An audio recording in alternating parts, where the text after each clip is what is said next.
ओम नमो भगवते वासुदेवाय। तो आज हम लोग जो है तृतीय स्कंद के द्वितीय अध्याय का 29 और 30 श्लोका जानते हैं। तो कल हम लोगों ने इसके 28 श्लोका में देखा था कि भगवान किस प्रकार से बछड़ों को, क्योंकि तब भगवान बहुत छोटे थे, बाल्यकाल में थे, तो बछड़ों के साथ घिरे थे। क्योंकि पहले जब छोटे होते हैं ना भगवान, तो उन्हें पहले बछड़ों को दिया जाता है कि केवल बछड़ों को ही चराने का कार्य, क्योंकि छोटे बालक होते हैं। तो अब भगवान क्या होता है कि भगवान की आयु जब बढ़ती है, 6-7 वर्ष के होते हैं। पहले छोटे छोटे बच्चे होते हैं तो 5 वर्ष तक भगवान बाल्यकाल में 5 वर्ष तक बछड़ों के साथ खेलते हैं, बछड़ों के साथ जाते हैं, उन्हें चराते हैं।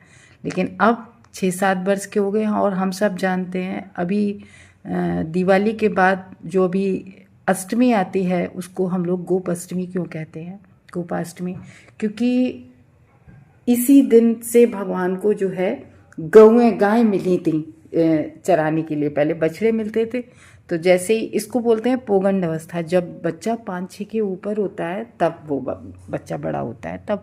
तो श्री कृष्ण भगवान को जो है गायों का कार्यभार मिला, गायों का। और बहुत सबसे बड़ी सोचने वाली बात है कि वो भगवान समस्त ऐश्वर्यों के आगार है। वो भगवान श्री कृष्ण सारे ऐश्वर्यों से युक्त है, और वो भगवान भक्तों के लिए, भक्तों को सुख प्रदान करने के लिए, कल हम लोगों ने पढ़ा था ना, भक्तों को आनंद प्रदान करने के लिए भगवान इस जगत में आते हैं।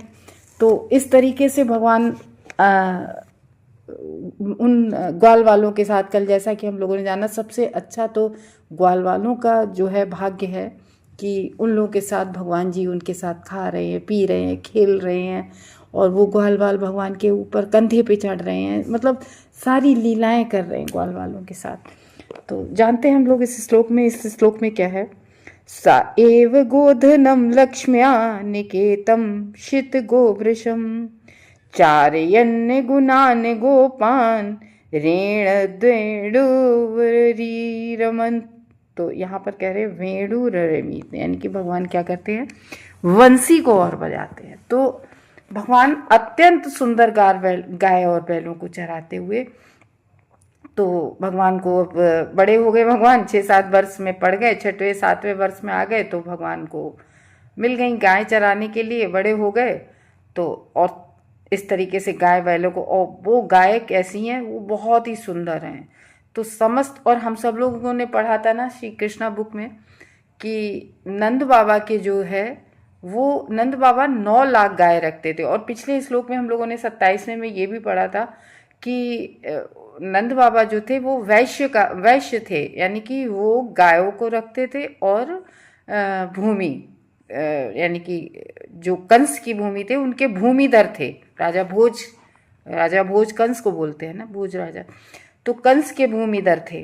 तो कंस की भूमि को उनको करते थे, क्योंकि देखो राजा लोग जो टैक्स लेते थे ना, तो वो इन्हीं किसानों से ही लेते थे। तब यही खेती किसान, यही व्यापार हुआ करता था। तो गरीब तो थे नहीं नंद बाबा, जिसके 9 लाख गाय हों, बहुत सुंदर, और उस समय की हस्तपुष्टि, क्योंकि आप श्री कृष्णा बुक में देख पढ़ेंगे तो ये सब लिखा है। तो जब नंद बाबा के 9 लाख गाय, अच्छा, और वृषभानु के तो उनके तो डबल थी, 14 लाख थी उनके। तो उनकी वृषभानु बाबा की, उनकी 14 लाख गायें थी, और बड़ी हष्ट पुष्ट सुंदर गाय थी। तो वही कह रहे हैं कि सुंदर, अत्यंत सुंदर गाय बैलों को चराते हुए, और ये नहीं था केवल गाय, बैल भी थे, बैलों को चराते हुए समस्त ऐश्वर्य तथा संपत्ति के आगार। तो भगवान कैसे हैं, समस्त षड ऐश्वर्यों से युक्त है। वो भगवान क्या करते थे, वेणु रेत, यानी कि क्या करते, अपनी गाय बैल उनको चराते थे, और अपनी वंशी को बजाते रहते थे। इस तरह वे अपने श्रद्धावान अनुयायी ग्वाल वालों को प्रफुल्लित करते थे।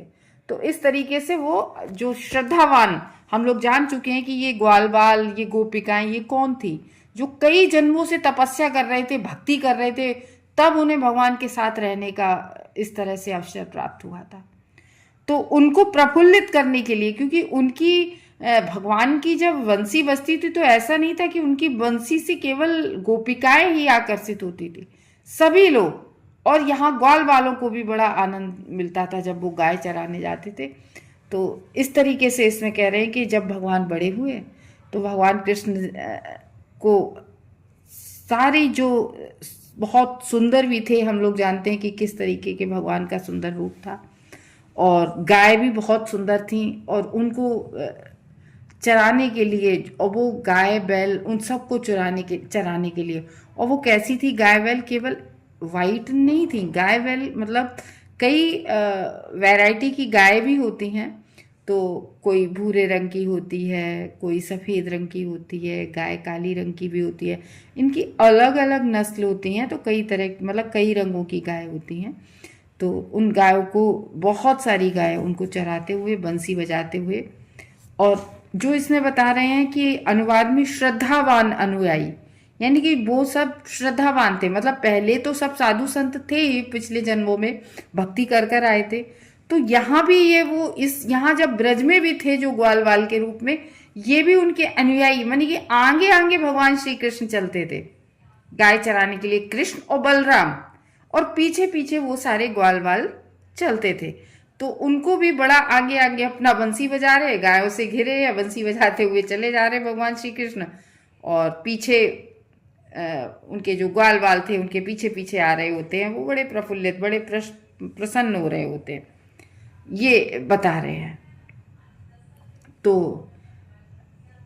कहने का ये है कि मतलब जो हम लोगों ने कल सुना था ना, प्रकृति का बहुत सुंदर वर्णन, कि भगवान जिस चरागाह में गाय चराने जाते थे, कटहल, बहुत सुंदर सुंदर फूलों की सुगंधित वो चरागाह थे, और बहुत अलग अलग तरह के फ्रूट्स के सारे वृक्ष थे।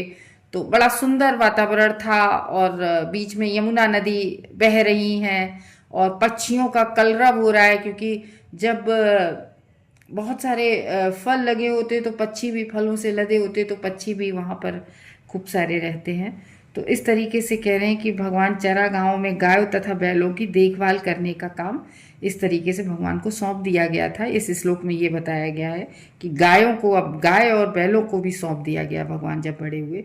तो ऐसे मतलब संपन्न, जो कहते नहीं है कि संपन्न किसान या संपन्न भूमिधर के पुत्र थे वो नंद बाबा के, क्योंकि 9 लाख गाय थी, कम गाय नहीं होती हैं, क्योंकि तब यही एक व्यापार हुआ करता था। तो अच्छा, इस श्लोक से एक चीज़ नहीं समझ में आ रही है कि मतलब तब प्रकृति और गायों का कितना जो है उनकी सुरक्षा, उनका कितना संरक्षण होता था। तो ये बता रहे हैं कि वैदिक अर्थशास्त्र के अनुसार मनुष्य अपने अन्न के भंडार तथा गायों के बल पर धनी व्यक्ति माना जाता था। हाँ, इस बात से याद आया कि जब नंद बाबा के वहाँ होली खिलती थी तो मक्खन से होली खिलती थी, तो सोचो कितने संपन्न होंगे। तो 9 लाख गायों का मक्खन कितना होता होगा। तो वही कह रहे हैं कि वो केवल गायों के, अब ये बात आज के वो पे समझ लो कि आज लोग इतना प्रकृति को बर्बाद करके, प्रकृति को नष्ट करके तब संपन्न हो रहे हैं, फैक्ट्रियां लगा रहे हैं। उससे क्या हो रहा है कि फैक्ट्रियों लग रही हैं, ठीक बात है, चलो कोई नहीं, विकास हो रहा है, लेकिन उस इन सब चीज़ों से आगे कितना पॉल्यूशन भी हो रहा है। सोचो कि कभी कभी ये सोचो कि व्यक्ति आज संपन्न होने के लिए कुछ भी नहीं देख रहा है। बात आई है तो बात हो रही है कि मतलब जैसे खेत हैं, खेतों में इतना ज़्यादा केमिकल डाला जा रहा है।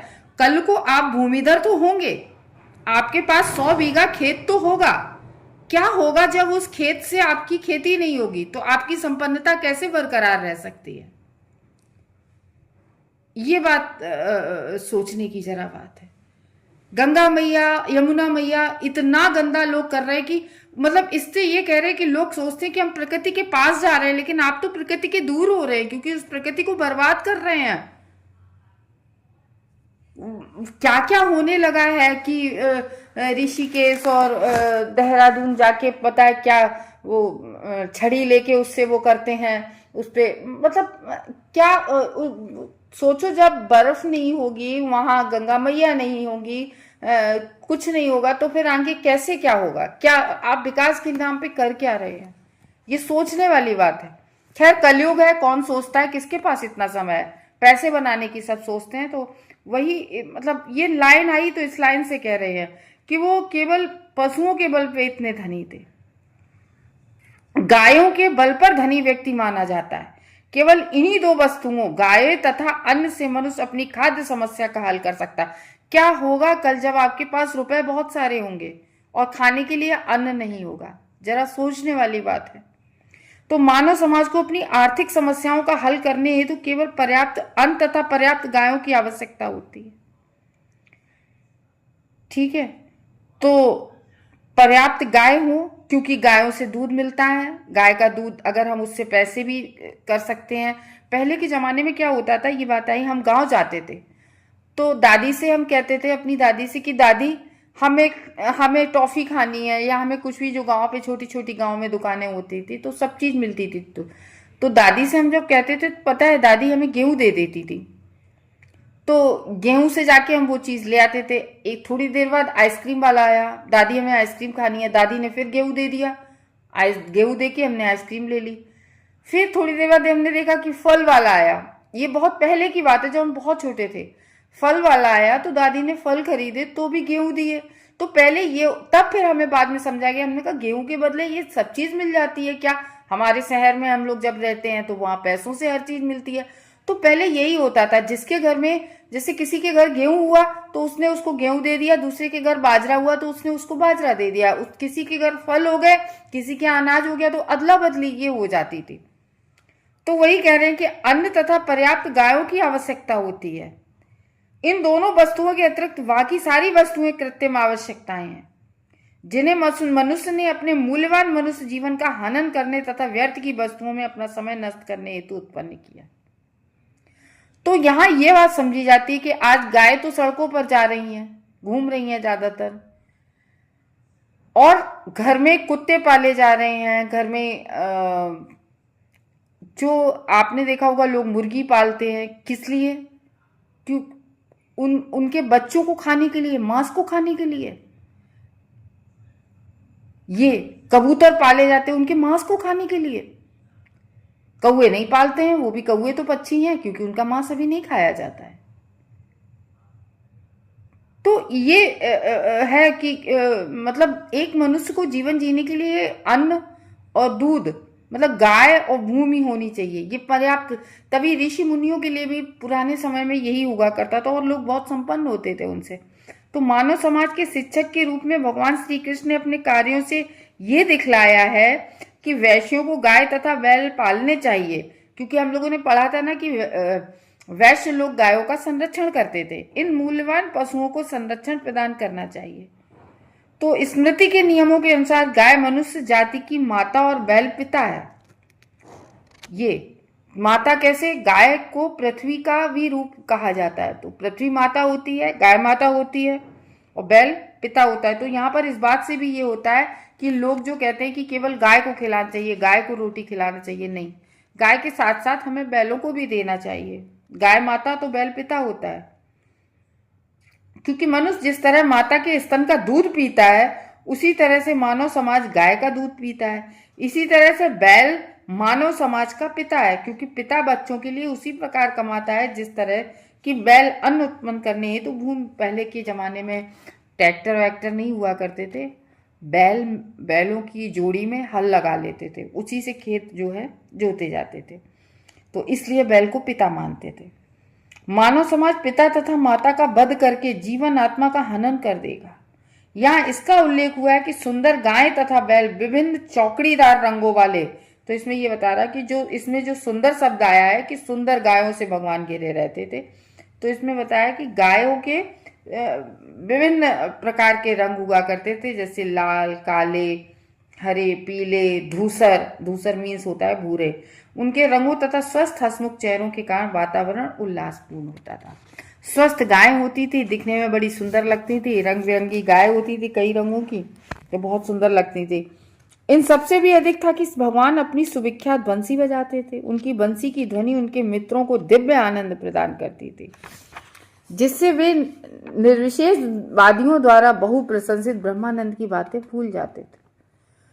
तो जो लोग होते भी थे निर्विशेषवादी, वो ये सब बातें भगवान के इस रूप को, ये सब बात सुनकर वो भी उनको भूल जाते थे, ब्रह्मानंद की बातें भूल जाते थे। जैसा कि सुखदेव गोस्वामी बतलाएंगे कि ये ग्वालवाल ऐसे जीव थे जिन्होंने ढेरों पुण्य कर्म, यहाँ सुखदेव गोस्वामी कह रहे हैं कि जो जो ग्वालवाल थे भगवान के साथ, ये जो ग्वालवाल बन के आए थे, ये इन्होंने बहुत सारे ढेरों पुण्य कर्म किए थे, तब वे भगवान के साथ आनंद ले पा रहे थे और उनकी भगवान की दिव्य बंसी सुन पा रहे थे।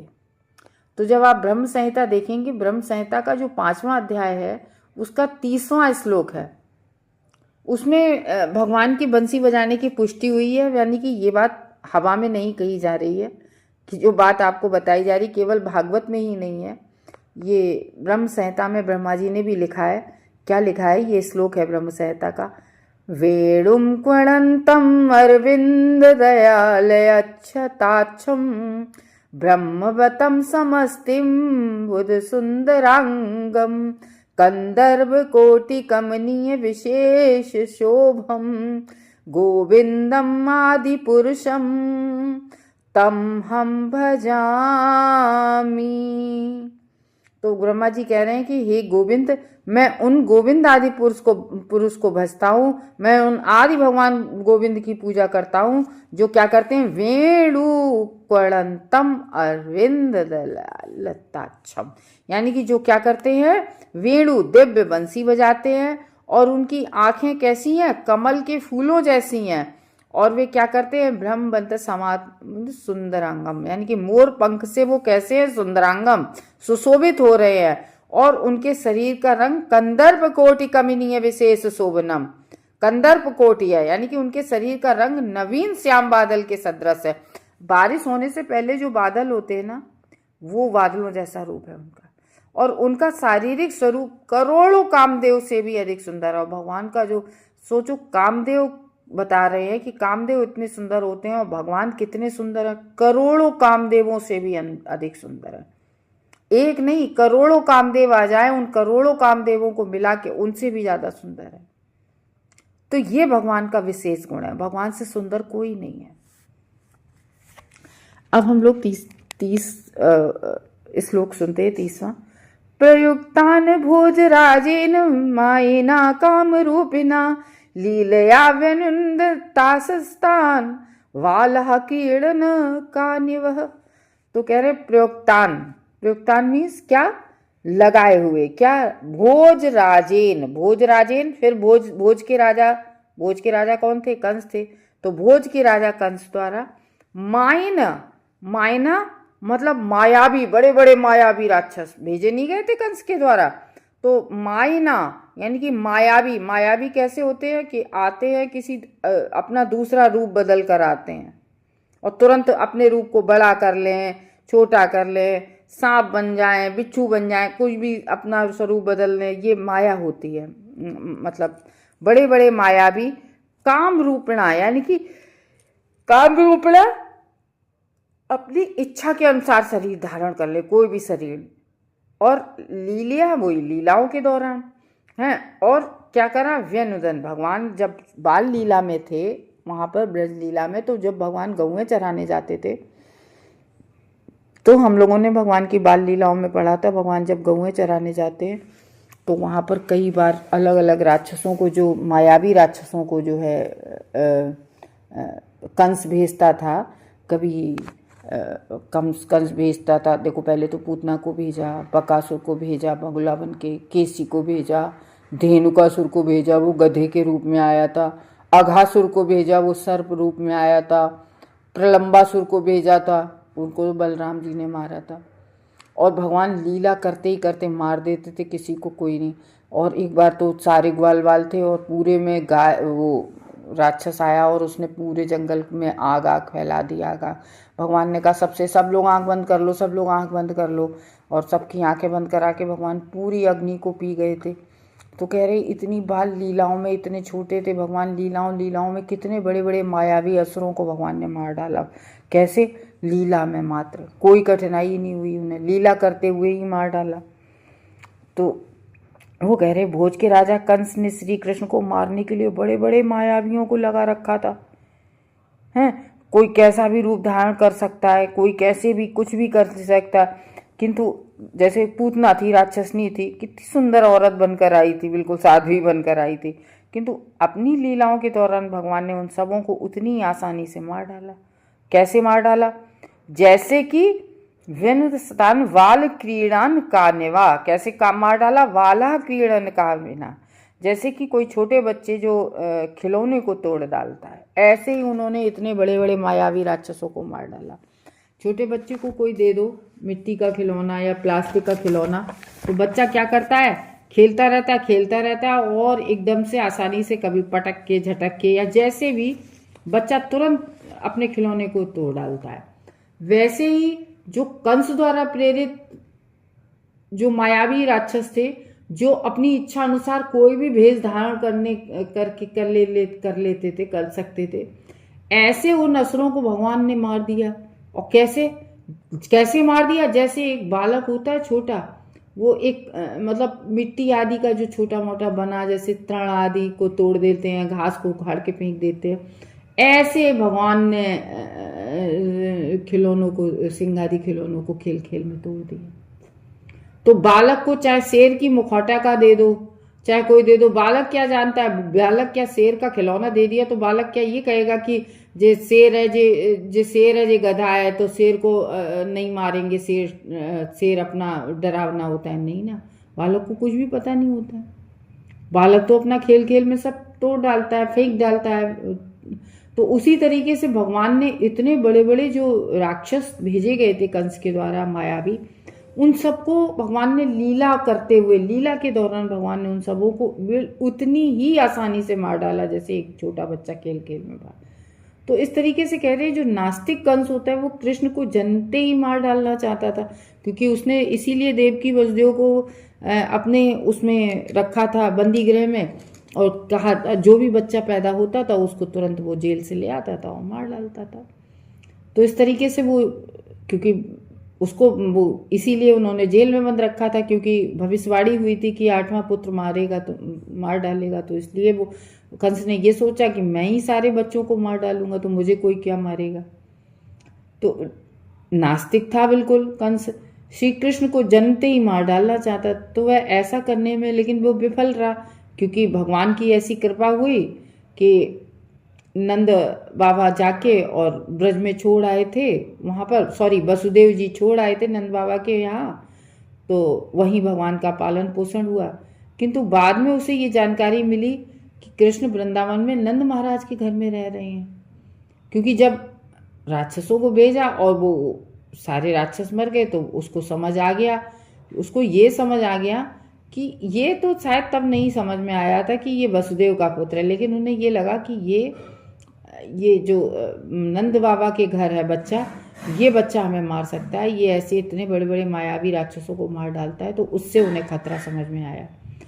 तो उसने जब उन्हें खतरा समझ में आया तो एक एक करके उसने कई मायावी, एक से एक, जैसे कहते नहीं है, अच्छा लो इससे भी भयंकर राक्षस, लो इससे भी भयंकर, इसको मार डाला, अब लो इससे भी। तो ऐसे बड़े बड़े मायावी राक्षसों को उसने भेजा जो बहुत अद्भुत कार्य कर सकते थे। एक राक्षस तो वो ऐसा था जैसे नहीं, बच्चे को पकड़ के वो ऊपर उड़ता चला गया और भगवान ने ऊपर ही जाके उसकी गर्दन। तो भगवान ने ऐसे कार्य किए और इच्छा अनुसार कोई भी रूप धारण कर लेता था वो कोई भी राक्षस। तो वो बालक थे उस समय भगवान श्री कृष्ण, और मतलब कई तरह के आए, जैसे अगासुर, बकासुर, पूतना, सकटासुर। तो वो भगवान जब लेटे थे ना तो वही छटका था, वो बहुत कस के छटका जो बर्तन टांगने वाला वो हिलने लगा, तो और तुरंत भगवान ने उसको गिरा के मार दिया। तो ये है। तो इस तरीके से कह रहे, तब माता पिता सब उनके डर गए थे। तो तृणावर्त, धेनुक हैं, और गर्दभ जो गधे के रूप में आया था, ऐसे ऐसे कई राक्षस आए और हर बार भगवान को मार डालने का उन लोगों ने प्रयास किया, लेकिन भगवान ने लीला में उन्हीं का समापन कर दिया। एक एक करके सबों को भगवान ने मार डाला। जैसे भगवान खिलौनों से खेल रहे हो, ऐसे मायावी राक्षसों को भगवान ने पल भर में मार डाला, जैसे उनके लिए बच्चे जैसे खिलौने से खेलते हैं। तो ये है कि शक्तिशाली भगवान है ना, उनके सामने कोई भी जीव भगवान से शक्तिशाली कौन हो सकता है।